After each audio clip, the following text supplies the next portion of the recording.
നമസ്കാരം, Tirurangadi today news അപ്ഡേറ്റിലേക്ക് സ്വാഗതം. ഇനി എന്തിനു സ്വർണം വാങ്ങാൻ കാത്തിരിക്കണം? ചെമ്മാട് തോമ ജ്വല്ലറിയുടെ ഷോറൂം ഉടൻ സന്ദർശിക്കൂ. വാർത്തകൾ വിശദമായി. കൊല്ലം തേവലക്കര ബോയ്സ് ഹൈസ്കൂളിലെ വിദ്യാർത്ഥി ഷോക്കേറ്റ് മരിച്ചു. 8ാം ക്ലാസ് വിദ്യാർത്ഥി മിഥുനാണ് മരിച്ചത്. സ്കൂൾ കെട്ടിടത്തിലെ സൈക്കിൾ ഷെഡിന് മുകളിൽ വീണ ചെരുപ്പെടുക്കാൻ ശ്രമിക്കുന്നതിനിടെയാണ് അപകടമുണ്ടായത്. സംഭവത്തിൽ വിദ്യാഭ്യാസ മന്ത്രി വി ശിവൻകുട്ടി അന്വേഷണത്തിന് ഉത്തരവിട്ടു. 2 തലത്തിലാണ് അന്വേഷണം നടക്കുക. ചീഫ് ഇലക്ട്രിക്കൽ ഇൻസ്പെക്ടറും KSEBയും സംഭവം അന്വേഷിക്കും. അപകടത്തിൽ ബാലാവകാശ കമ്മീഷൻ സ്വമേധയാ കേസെടുത്തിട്ടുണ്ട്. അടിയന്തരമായി റിപ്പോർട്ട് സമർപ്പിക്കുവാൻ കമ്മീഷൻ ആവശ്യപ്പെട്ടിരിക്കുകയാണ്.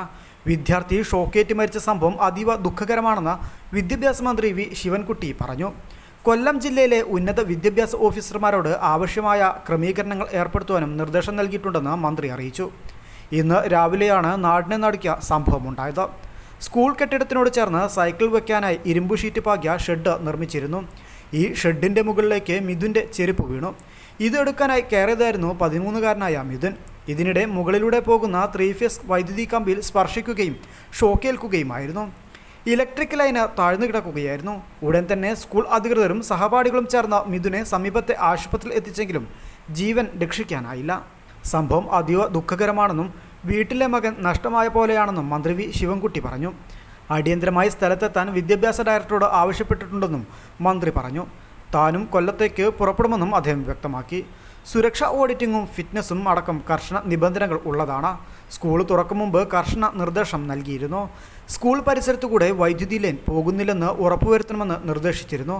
ഇതൊന്നും സ്കൂൾ അധികൃതർ അറിഞ്ഞില്ലേ എന്നും സ്കൂളിലെ പ്രിൻസിപ്പൽ അടക്കം അധ്യാപകർക്ക് പിന്നെ എന്താണ് ജോലിയെന്നും അദ്ദേഹം ചോദിച്ചു. അനാസ്ഥ കണ്ടാൽ ഒരു വിട്ടുവീഴ്ചയും ഉണ്ടാകില്ലെന്നും അപകടത്തിൽ നിന്ന് പാഠം ഉൾക്കൊണ്ടുകൊണ്ട് മുന്നോട്ട് പോകണമെന്നും അദ്ദേഹം പറഞ്ഞു. സംഭവത്തിൽ KSEBക്ക് വീഴ്ച സംഭവിച്ചിട്ടുണ്ടോ എന്ന ചോദ്യത്തിന് പരിശോധിക്കാമെന്നായിരുന്നു വൈദ്യുതി മന്ത്രിയുടെ പ്രതികരണം. വാർത്തയിൽ കണ്ട വിവരം മാത്രമേ ഉള്ളൂ എന്നും മന്ത്രി പറഞ്ഞു. സ്കൂൾ മാനേജ്മെൻറ്റ് അപേക്ഷ നൽകിയിട്ടില്ലെന്നും KSEB വ്യക്തമാക്കുന്നുണ്ട്. News desk Tirurangadi today.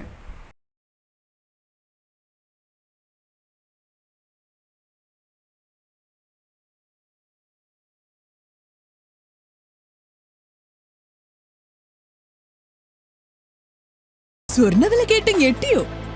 എന്നാൽ എല്ലാവർക്കും സ്വർണം വാങ്ങാം. തോമ ജ്വല്ലറി അവതരിപ്പിക്കുന്നു ലൈറ്റ് വെയ്റ്റ് കളക്ഷനുകൾ, അതിമനോഹരമായ ഡിസൈനുകൾ. 1 ഗ്രാം മുതൽ നെക്ലസുകൾ, ബ്രേസ്ലെറ്റുകൾ, റിങ്ങുകൾ, മിതമായ പണിക്കൂലിയും ആയുഷ്കാലം മെയിന്റനൻസ് സപ്പോർട്ടും. ഇനി എന്തിനു സ്വർണം വാങ്ങാൻ കാത്തിരിക്കണം? ചെമ്മാട് തോമ ജ്വല്ലറിയുടെ ഷോറൂം ഉടൻ സന്ദർശിക്കൂ.